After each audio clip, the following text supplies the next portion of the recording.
What is good? What is good? Ladies and gentlemen, I am Blackman, and this is The Blackman Show, a place where we can dissect the news with a little bit of 7 cents. So smash that like button like it's your high school crush who still got it.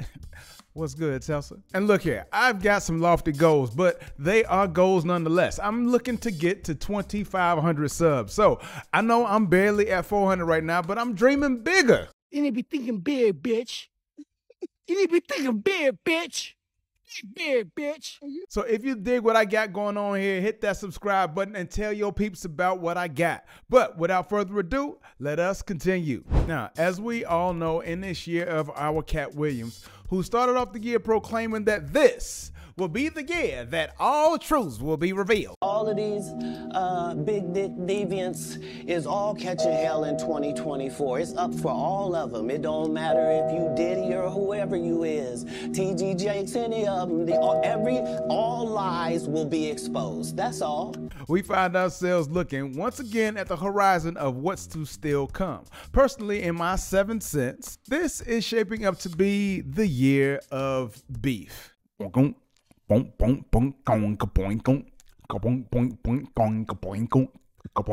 right.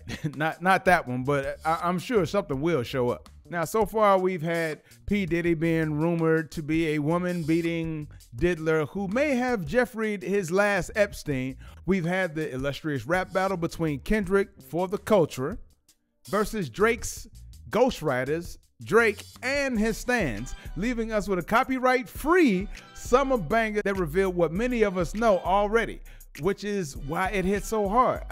And I've done my own breakdown prior to They Not Like Us dropping, so you can check that out anytime you want. Go ahead, at your leisure. But then we've got the ongoing saga of Iowa's Caitlin Clark. Is she the real-life Billy Hoyle, the female Larry Bird, or just hype? Is she capable of being the Michael Jordan of a subsidized league, still vying for a sold-out arena when nothing else is going on in that city? Or is she a plant within the WNBA, incapable of going left?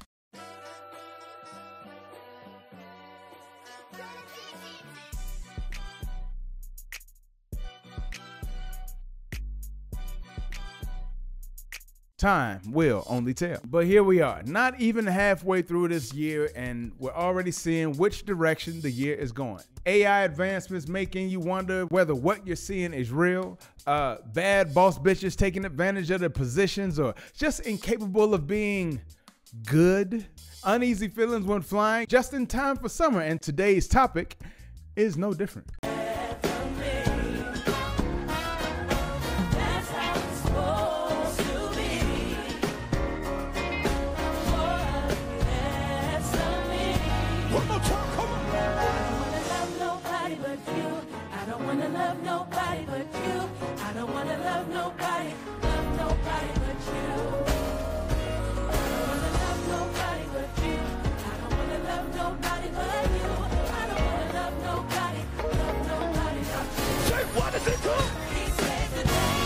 I know all that Billy Porter shit was absolutely unnecessary. I'm sorry. I know we're in Pride Month, but seriously? I mean, when meeting the president, this is how you dress? And this was during a gospel concert by Kirk Franklin while Billy kissed the man's hand? The hell? Y'all fucking?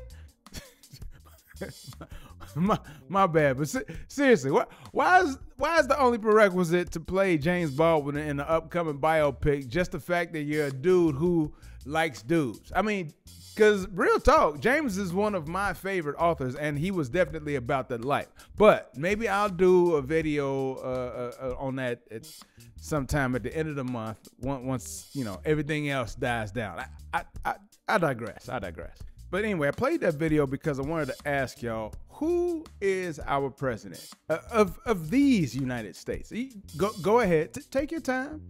I know this may be a hard one, but who is our president? I mean, obviously it's one Joseph Rosecrans Biden. Who is he today? Is he the man who signed the crime bill of 1994 that still has people locked up in its midst? To this day. Is he the man who kinda had a distant, almost kind grin? Like a family friend who always gave you $1 when he was the VP under Obama? Is he the weirdo who sniffed your hair at that one Christmas event that left you wondering if that family friend touches kids? Is he the man in the basement telling Charlemagne how black we aren't if we decide not to vote for him? Or is this the president? I will never find no greater love, a love like this for the rest of my life. All I wanna do is make you proud of me. So this was recently at a Juneteenth celebration, you know, Juneteenth being a new holiday provided to black people, I guess, to the nation, but to black people, I guess, when nobody really asked for it, in the face of us actually seeking reparations, student loan forgiveness, an anti-hate bill for black people, and universal health care, which they specifically don't provide in this nation because black people may get it. Okay, so we have another government day to have off or get paid double depending on your situation. Sure. Now, at this particular celebration, you see your boy Joe seemingly frozen in space, time, carbonite. I don't know, but I'm really trying to get at what this man is about. You know what I'm saying? I mean, it's not lost on me that the Democratic leader to date may have lost a step or several.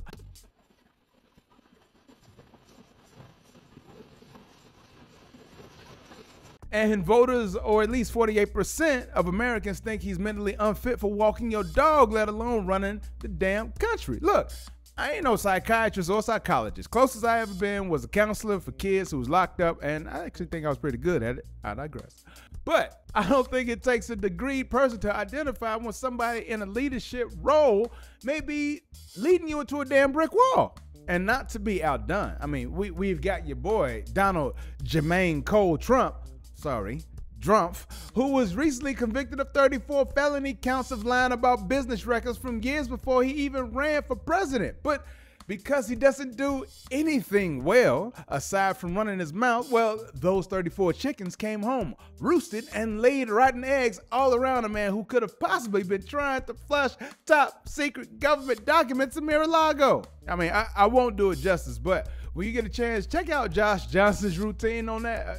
Classified document. He basically, in case you don't know, took a lot of documents with him when he left the White House, right? And they went to Mar-a-Lago and retrieved a bunch of them. And they were in all sorts of different rooms. Like they were in the closet. Some of them were in the bathroom. There's all this stuff like that. Now, the speech that he gave, the rally he gave that I was talking about before, was towards the end of his presidency. And I think this is what I think happened. He started bringing up the water pressure. I'm pretty sure he tried to flush documents that day. I mean, he did have boxes of documents in the bathroom, and he would always, in his speeches, talk about toilets and water pressure. And to provide some history on Drumpf, as I'll always call him, because, I mean, that is their actual name, before Papa changed Drumpf to Trump. So he's the weirdo former president circling the block, playing a song extra loud in hopes that you'll come outside currently, but his past is littered with scandals, bankruptcies, and a reality TV show that somehow convinced a portion of the American people that this man was a competent businessman. Remember when he tried to buy Greenland? Even though, in some respects, that actually wasn't a bad idea. But again, we'd have to get into that at a different time. But you do remember Drump Stakes, and you remember the university from which, I mean, did anybody ever graduate? Were there any success stories ever? Hell, I know successful people from the very small college that I went to, and I mean, like very, like nationally known successful people. You know what I'm saying? In my graduating class. So, and that was a small school, so I know it's got to be somebody from Drumpf University that did something, right? And let's not forget the infamous Kofefe tweet. What the hell was that even about? And don't forget that he also went bankrupt trying to run a casino. He promised damaging information of Hillary Clinton to the Russians in Trump Tower. He's been found guilty of sexual misconduct with E. Jean Carroll, on top of numerous claims by other women. He tried to ban Muslims while allowing Christians without issue. He shitted on the Gold Star family, shitted on the Central Park Five. He shits in a golden toilet, separated thousands of migrant children from their parents. He's downplayed the pandemic and encouraged people to inject bleach and sunlight into themselves, ourselves. He never showed his tax returns. He never pays his lawyers or his bills, but he did pay his Prime Star. And he incited a riot in this state of minimization, surrounded by people saying that, you know, it wasn't so bad. Then there's his ties with Jeffrey Epstein and Prince Andrew, both accused P. Diddy's in their own right, but of a slightly higher wage level, but somehow even lower than what we've seen from Diddy. And speaking of TV, the man is most famous for his reality show, When He Was Broke. He authored a book that he didn't write. He bought and sold buildings based on nothing more than people's belief in him. But what all your boy Trump has done to make a name and a dollar, it's wild how many proud to be an American Americans will eat whatever shit he spews. Maybe it's from all the shitting, or maybe it's a desired taste. Personally, I'll never know. I mean, dude slept with Stormy Daniels, his Prime Star of choice, as his wife was recovering from having his last child. He had a guy pay her off by buying her story and used campaign funds to pay her. Lied about business records, fondled the American flag, tried to both sides racism, and a plethora of other, oh, it's not so bad laws that he's broken and or people that he's offended. And now he wants his old thing back. And to that I say, and I think many of us are also saying the same damn thing, why? Why should we let either of these old white men be commander-in-chief? Do we need more wars that we can't afford while shitting on the poor? Word to Tupac. Do we need more increases in crime due to an influx of immigrants coming in, somehow getting more money from the government than the citizens get to live from that same government? All right, look at this. According to a Pew Research Center study, 56% of Black Americans feel that the economic system in the United States unfairly favors powerful interests. And yet, here we are with candidates who are part of that very system. And I don't see anybody lining up to arrest old Nancy and her inside traded ass. And I don't see nobody trying to break down the system that allows it. And speaking of numbers, let's talk. In a recent Gallup poll, only 28% of Americans expressed strong approval of Joe Biden's handling of racial issues. And Trump? His approval among Black voters is even lower, sitting at 12%. I mean, it's clear that neither candidate has managed to do anything to get our trust or enthusiasm. So what are we supposed to do? I mean, we're looking at a choice between a president who's struggling to stay awake during his own speeches and another who might end up running his campaign from a veritable jail cell. I ask you, good melanated people of the interwebs, is this the best we can do? Biden's cognitive slips and stumbles are increasingly worrisome, and with 48% of Americans believing he's not mentally fit for the job. Meanwhile, Trump's legal troubles are a ticking time bomb, and you can feel about that however you want to, because I dig it. Some Black people are feeling like they want to go to Trump because they feel like they've been let down by the Dems, and some people want to go to the Dems because they're like, I could never with a Republican. However you feel. But I'm just saying, if you go on Trump's way, the man is a ticking time bomb with multiple indictments and a litany of lawsuits threatening to derail his campaign at any moment. Mind you, he's still got, I think, 4 more trials on the horizon, maybe more, who knows? and one of them is to be judged by the Supreme Court, which is going to decide if he was allowed to commit codified crimes as a sitting president. Is this where the hell we are right now? And what about the policies that matter most to us, right? Healthcare, criminal justice reform, economic opportunities. Biden has made,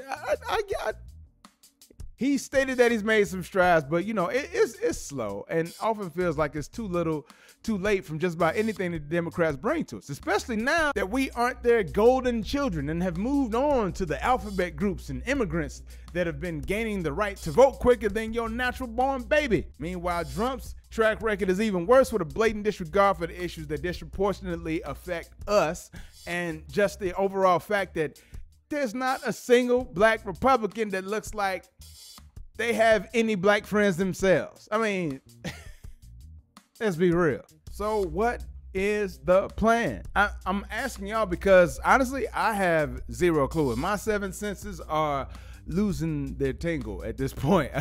I mean, I guess it happens with age. But are we going to let another election cycle pass us by without demanding real tangible change? Are we going to settle for the lesser of two evils of fucking again? Or are we just going to make some noise and just not show up?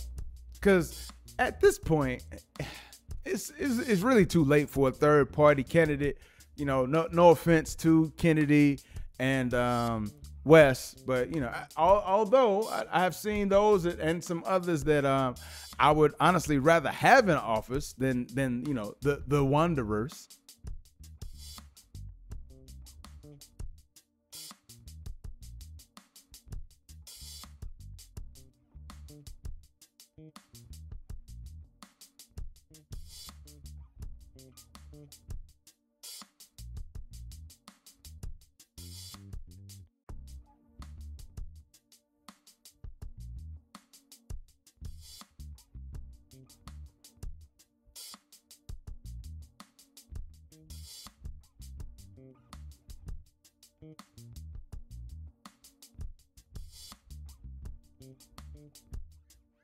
And I don't want to go too far, but this is all without even getting into the fact that these marks are old and not in the Vivica Fox may be a little long in the tooth to be trying to start dating at this point, especially with all that them long ass demands sort of kind of way.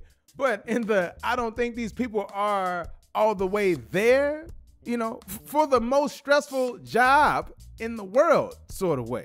I mean, I can only hope that the rest of the nation is going to do like North Dakota is currently doing, where the voters have set age restrictions on candidates running for certain offices, setting it at 79, although they do have a steep hill to climb to make that law, you dig, because, well, ageism violates the Department of Labor and the EEOC's policy, specifically the Age Discrimination in Employment Act of 1967. So the jury is still out, but I don't know if they can get it crossed. Personally, I think we need a little bit of that in the oldest Congress that we have on record. In the wake of politicians we've already seen freezing or having some other issue when so much is resting on their words. I mean, it only makes sense to set limits for these men and women, especially. And don't get me started on like actually knowing, you know, the Constitution, how laws work, basic civics, you know, and can we get a cognition test that, you know, that includes more than person, woman, man, camera, TV? If you get it in order, you get extra points. They said nobody gets it in order. It's actually not that easy, but for me it was easy. Yeah, he's a real genius. Cognitively there. But real spit, what happens when we don't demand more? We get shit like this. I mean, we get symbolic gestures instead of substantial policy changes. We get Juneteenth, not reparations. We get promises, but not follow through. And that's not to say that I'm sitting here acting like I don't appreciate Juneteenth and what all of our predecessors and ancestors did to get us to this point in the United States. I'm not saying that at all. I'm absolutely appreciative of our people and who our people are. I'm just saying that in the whole context of what we need as a people, it's like, okay, let me put it like this, right? Let's say that you have a broken leg, right? And I come and say, oh my goodness, you have a broken leg. Oh my gosh, what do you need? And you tell me what you need. And I say, okay, great, okay. And I come back and I bring you a birthday cake. It's like, yeah, the birthday cake is great, but that's not what you need at this point. So that's all I'm saying. So I'm not sitting here acting like I don't appreciate Juneteenth or a day off work or anything like that. I mean, I appreciate it just like anybody else. But I'm just saying, in the whole context of what our people need, I'm just saying a day off work really, to me, just wasn't it. But y'all let me know what you think about that in those comments. But getting back, we get, oh, damn. Was that today? Every fucking time. Don't you get tired of this shit?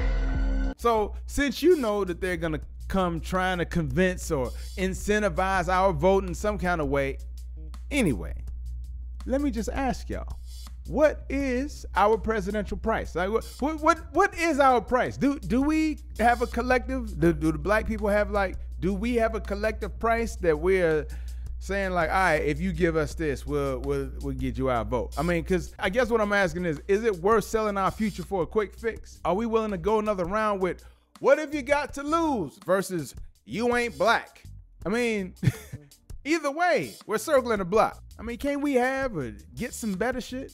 I mean, we deserve candidates who actually give a damn about our communities, who don't just pander to us every 4 years, who don't just show up to your Sunday church service because where else will they find a group of docile, easily led black people willing to listen to some political election bullshit? So let's stop settling for shit like this. Who's coming with me? Who's coming, man?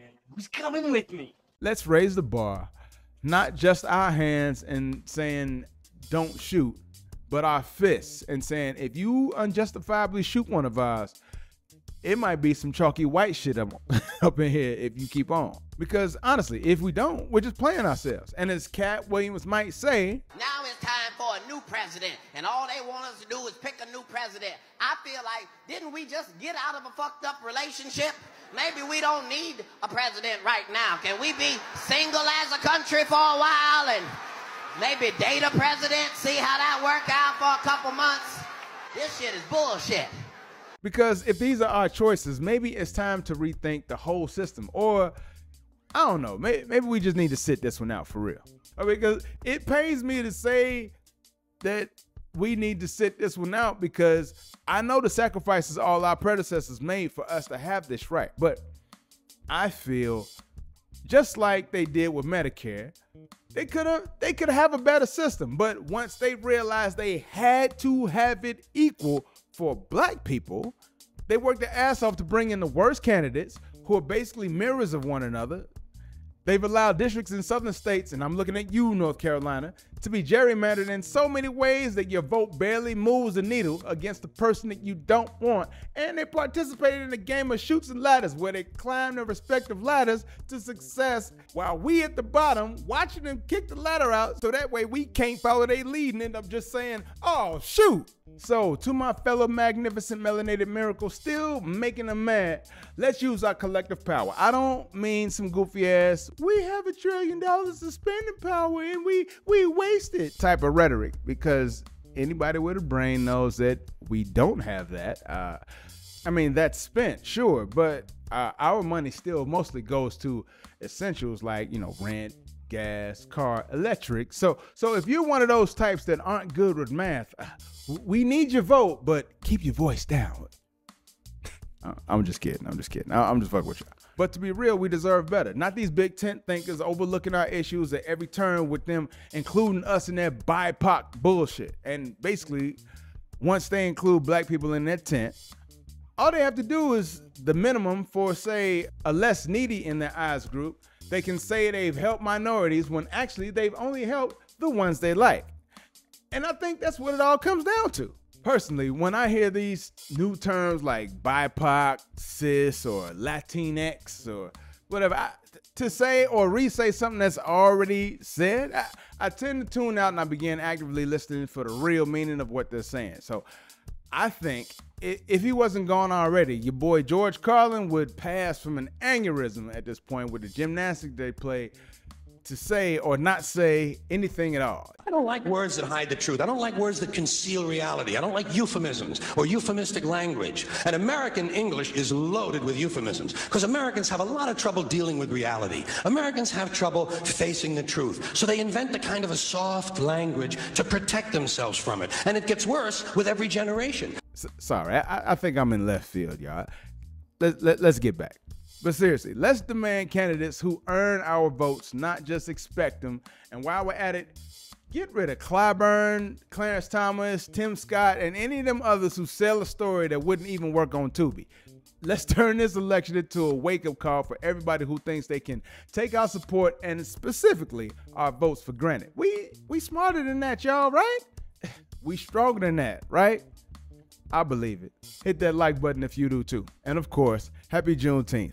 What are some of the things you guys are going to be doing for Juneteenth this year? I think my wife and I are probably going to be going to some parade maybe, or some event. I'm sure there's something going on either this weekend or the day of coming up. So let me know what you guys are going to be doing down in those comments, but I'll talk to you guys later. Don't forget to cruise by our merch shop at theblackmanshow.com for some exclusive gear. You can also catch me on all social platforms that show The Blackman, or join the conversation in our Facebook group or page, both named The Blackman Show. Now, if you're feeling what I'm giving, help your boy keep it in the building with the HBO special. Yep, that's right. Help your brother out. Smash that like button, hit that subscribe, and spread this word by sharing this with your friends. Want to drop me a line directly? Shoot me an email at tbs@theblackmanshow.com.